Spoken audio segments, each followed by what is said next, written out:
The first scrimmage is now in the books, and as Bill O'Brien said in his press conference, they still have a lot to clean up.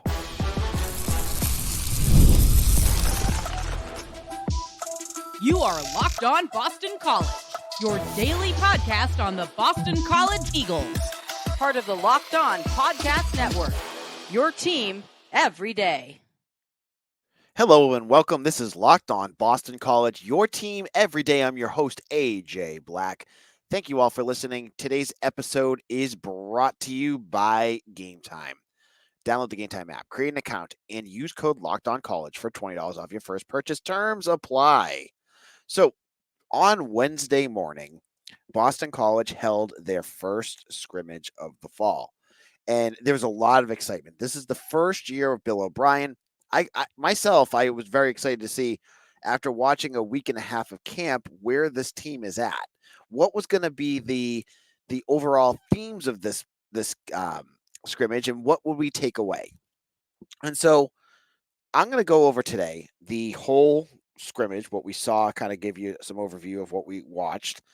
I'll tell you what I'm impressed by, and I'll tell you things that I'm concerned by from what I saw from the scrimmage. So let's just go over what it was. It was a lot of ones versus ones, two versus twos, and a lot of situational football. You saw red zone, you saw goal line, you saw backed up in your goal line, special teams, third longs, things like that. They were working on all sorts of different situations, which is great, right? You want your team to be prepared for anything. And you got to see both the starters and the backups working on that. They did have time for special team plays. You saw, we'll get into a little bit of what that was like later. And it was the first time I've seen at a practice some of the coaches in the booth. So Will Long specifically, I saw, was in the booth for the offense. He's the offensive coordinator. Bill O'Brien was on the field with Jonathan DiBiase, the defensive backs. Defensive backs, quarterbacks coach, coaching from there. And of course, throughout the whole practice, you could hear Bill O'Brien booming, which is always the fun thing. So a quick fun story here. They're practicing with music. So that I think a part of the music is to make them work through difficulty hearing and crowd noise. And so we're in Alumni Stadium. And that's the other piece. It's in Alumni Stadium. They're blasting music, and the song comes on. It's "Turn Down for What." I don't know if you guys know that song by Lil Jon. It goes, "Turn down for what?" Bum, ba-dum, ba-dum, bump, bump. And they're playing, and it's going on for a while. And Bill O'Brien, you hear him, because if you're anywhere near Bill O'Brien, you hear Bill O'Brien. He goes, "What song is this? This is the worst song I've ever heard. Shut this song off and put on our fight song." And of course, it goes right to, like, almost instantly. It goes to, right to for Boston. So it was a funny little moment, but that was kind of like, you get to see a lot of how the team was, reacts to things, and it was a more intimate setting because there's not a ton of fans there. So that was what was happening. So I think the big overall arching theme of this scrimmage was, it's a work in progress. You don't want to overreact to a first practice. I think you saw things and you might go, "Oh gosh, they're far behind here and there." But football is never a finished product. They are going to have to continue to build and refine. O'Brien said it after practice. We're going to have to clean things up. The install for most of what they're doing is in, but they need to clean up the things that they made mistakes. We'll get into what those mistakes were a lot later, but there was a lot of things that were like, "Ooh, that was gross. Ooh, that that didn't go the way that they're supposed to go. Oh, another penalty again." You saw things like that starting to creep up, and it didn't make the offense or defense flow at different times. So that, I think, the theme is, it was a first practice and a first scrimmage, and it was sloppy. There's a lot of work that they still need to do. Now, on the flip side of things, I think there were things that I did think worked pretty well. And once they started getting going, the practice itself, I thought the offense had moments where they were really kind of clicking. I thought the defense had moments where they were playing really aggressive and really violent, and you know, I think all of that put together made it into a pretty enjoyable scrimmage. It was hot. I thought that the players, there was a few guys that were out from practice. Logan Taylor, I know everyone wants to know about this. BC starting guard Logan Taylor. At the beginning of camp, Bill O'Brien said he'd be back in about a week. He's still not back. So they had a rotating pair of guards at playing throughout the day with Dwayne Alec and Kevin Klein, both kind of rotating in and out there. He's still out. And I'm going to probably wait another week or so before I ask Bill O'Brien about it again, but we will find out when he's coming back. And that was the only real starter that was out. Most of the other guys have been the same starters on defense and offense that we saw. And you know, the most exciting plays I thought were they had a handful of explosives, and we'll get into what those look like in a little bit. But you saw things that you needed to see. I saw a great pass, for instance, from Thomas Castellanos to Kamari Morales. Nice deep ball. Loved watching that. I saw Lewis Bond make a handful of catches where he did what he does best, which is he caught the ball, he turned, and he, grabbed another 15 yards with his feet. We saw, Donovan Ezeiruaku being aggressive on defense. So there was lots of positives. Now, later in this show, in next segment, in fact, I'm going to tell you what I was impressed by. I'm going to go spot by spot. I have a list. I'm like Santa Claus here. I got a list of what I thought was nice, and then I have some stuff that I thought was pretty naughty. No, I'm kidding. This is what happens when I hang out with my kids too much. But I'm going to get into that, and I'll give you more details about what was good and what was bad in the next two segments. So you don't want to go anywhere. Make sure you stay here for Locked On BC.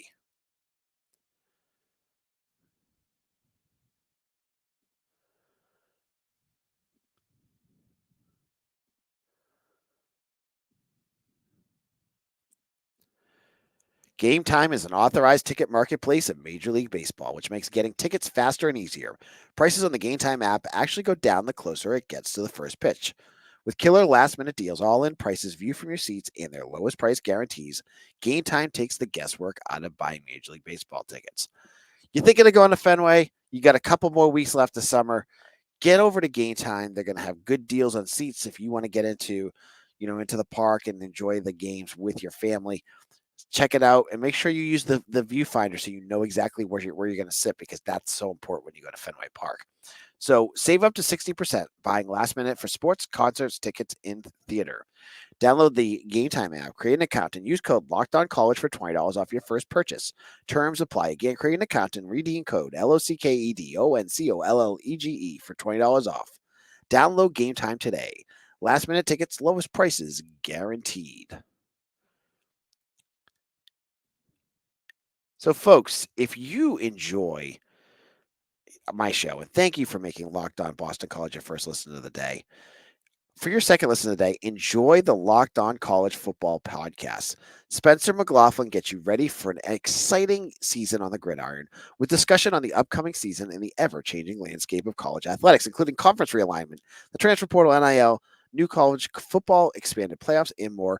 Locked On College Football is available on YouTube or a podcast, part of the Locked On College Network, your team every day. Before we get into our next segment, I have a bunch of you guys who have joined the Eagles Nest, and thank you so much. I saw we have a whole bunch of new signups. Hopefully, you guys got my new video I sent out. I'm going to send you, hopefully more stuff as we go along through the season. Sign up today. We still have a few more spots left. The details, it's a text message service. It's called the Eagles Nest Subtext. I text you. You guys have been chatting with me. My phone's been blowing up. I love it. Talking Boston College sports. You can ask me questions. I send you news. It's a really fun service, and it's free until the start of the football season. So check that out. Now, what was I impressed by at practice? What did I at this scrimmage? The first big thing that impressed me that I specifically put down was I was impressed by the running game. And this was not a big surprise for me based off of what I saw, but it was different than what I expected, because I had been watching practice for about a week, and the way it was set up, I thought Trayshawn Ward would have the biggest role, and it wasn't that way. It looked much more, at least the way that they were running the ball, with the more emphasis on Kai Robichaux in that physical running game. And so my biggest thing that I was impressed by was watching Robichaux again because he looked when you watched him last year and you saw how physical he could run, he looked like he was in his prime out there. He had I think it might have been Carter Davis, one of the defensive backs. He just crushed him on a run. So he had a few of those where he just, he looked strong, he looked physical, he made a couple big runs, and he was consistent. And so a bit of that credit has to go to the offensive line too. Folks, I know some people are worried about this offensive line going into the season, but I thought behind Robichaux, both the first and second team running attack was able to run the ball pretty effectively throughout the day. Um, so that was one big piece. I thought Robichaux looked good. I thought Trayshawn Ward looked fine. He had his moments here and there. Nothing I would ding him on. I just thought Robichaux looked better. And the other person I thought looked great was Turbo Ward, Turbo Richard, the freshman running back who has been really opening eyes this camp. He was again. He was with the twos, and he just every run he looks like he's going to explode and run for a huge run. Uh, the part that worried me, and I will not, I don't have it in the second segment, so I'm going to say it here, is that Turbo Richard got hurt. I don't know how bad it's going to be. There was a play where Grayson James threw a swing pass to him, but he didn't see that there was a linebacker bearing down on Richard. And so it was like one of those plays where you're playing a video game where he catches it and then just got obliterated by the linebacker. I forget who it was. And he went down. He got back up, but he didn't come back to the practice. So hopefully he's okay. I think that's a big hope right there. But Turbo, if he's healthy, again, he looks every bit going to be a competitor here, especially with Dottrell Jones out. Jones has been out for the last couple practices with something with his hand. So I think Turbo would be a real one to watch for. The other big piece that I thought, there's two more positives I saw, was the play of the secondary. This kind of dovetails into one of the things I'm concerned about, but I thought Max Tucker had an incredible scrimmage. He plays really good, tight defense when he's in coverage, and had at least one or two plays where, you know, Castellanos threw the ball right into tight coverage, and it was catchable, but Tucker made a play to knock the ball away. You saw that at least twice during this scrimmage, but it kind of goes into the fact that BC, for the most part, couldn't consistently move the ball through the air. And I think part of that was credit to the secondary, who looked pretty good. Cameron Martinez also looked really good, and that kind of, he played. I think he had a big play. And BC had 2 or 3 interceptions. 2 of them were definitely by McGowan. I think I had one down for another second person in the secondary, but I think they were all I think they were all Grayson James. So I thought the secondary played really well. This is a group that's starting to gel really, to come together really well, and to play at a high level. Now we mentioned Cam Martinez, which should bring up into our final thing that really impressed me, which I thought special teams had a good game, like overall. Cam Martinez played as the kick returner for most of the scrimmage. You saw a smattering of Trayshawn Ward and Lewis Bond, I believe got one too. But I honestly don't remember the other one's names because it was Jax. I mean, it was Cameron Martinez who had 2 really long kick returns. He had 2 that were, I believe, they just blew him dead at the 50. But if they let him go, he was gone on both of them. He just looked quick. He saw his holes and he just went. Jaden McGowan was the other one who had a kick return. Cameron Martinez looks very like if you were just going to base it off of this, he should be your kick returner right now. And that's a big surprise because I figured Jaden McGowan would be that guy because of his reputation and what he did for Vanderbilt last year. But to me, it looks like Martinez right now. Sam Candotti is clearly the punter, the best punter they have. Ivan Savenko, who got a chance to punt one, but Candotti looks like a more typical punter now. He doesn't look like the Aussie rules, like, um, rugby kicks that he was doing that first year. It's much more of a typical, like, long, high kicks, and his long, high kicks were pretty good. So I liked what I saw there. And then the final piece of the offense was the kicking. They only had a few chances for Liam Connor and Luca Lombardo to kick field goals, and it was in the red zone that they were working at the end, and Liam Connor had to kick it twice because he hit one. They called a penalty, and I forget what that was for. It's impossible to hear because they're just blasting music and the refs weren't mic'd. But it was a 5-yard penalty, so it might have been just like illegal motion or something. Well, he kicks it from like 37 yards, and then they push it back to 43. And after Bill's like, just kick it again, he kicks it again. Luca Lombardo kicked his field goal, but they had pushed further forward, so he was at like 31-yard line, so he got his too. So I thought special teams had a good scrimmage. Um, and finally, I liked the play of the defensive line. I'm going to say the one specifically I thought really looked really good. Donovan Ezeiruaku looks like he's playing with his hair on fire this year, and Neto Akpala had a pretty strong game themselves. And then you add in plays like Cam Horsley had a swat at the line of scrimmage. I thought they played really well. They might have gotten gobbled up a little bit in some of the runs, but they didn't. There was no like one group that like stood out compared to everybody else. They were all kind of evenly matched, and I thought the defense played a little bit better. Now, in our final segment, I'm going to tell you the things I was worried about because not everything is going to be maroon and gold here. I'm going to tell you some things I saw. I was like, ooh, got to clean that up. We'll get into what they need to clean up in just a moment. This is Locked On Boston College. I'm your host AJ Black, and again, get in that Eagles Nest and come over to Eagle Insider. I'm the publisher over at 247. I wrote up 1,200 words on this scrimmage, and I'm diving into all sorts of things. Someone just texted me that said this is the best one you've ever done in terms of a notebook. So if you want like real deep details, come on over.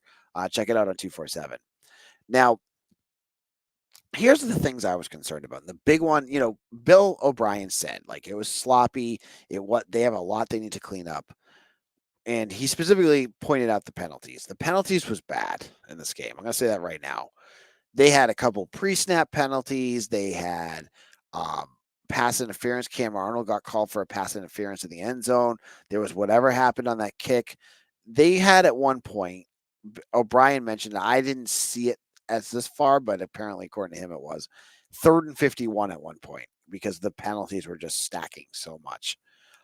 So they got to clean that up. This is their first time playing with refs. The refs were all over them for this stuff, and good. Like, teach them and make them, understand what they can and can't do. So the penalties were bad, and it really hurt the offense at times because there were plays where it looked good, and then you see the flag, and you're like, oh, well, it's because it was holding. So, or it was illegal motion, or whatever they were getting called for. And of course, after a while of that, Bill O'Brien blew a gasket at them. Got angry because that's what he does at times, and I think that's going to be something they're going to be working on. The other thing that I thought was a bit of concern was just the sloppiness of some of this stuff. I mentioned Grayson James. Grayson James had if you look at his numbers, he threw for probably more yards than Castellanos, but he had like 3 or 4 turnover worthy plays. 3 of them were turnovers, one should have been, while Castellanos probably had like 1. So the worry for me is like, yes, we have Grayson James, and he can throw some passes, but he also threw some really bad ones. Owen McGowan had 2 interceptions off of Grayson James.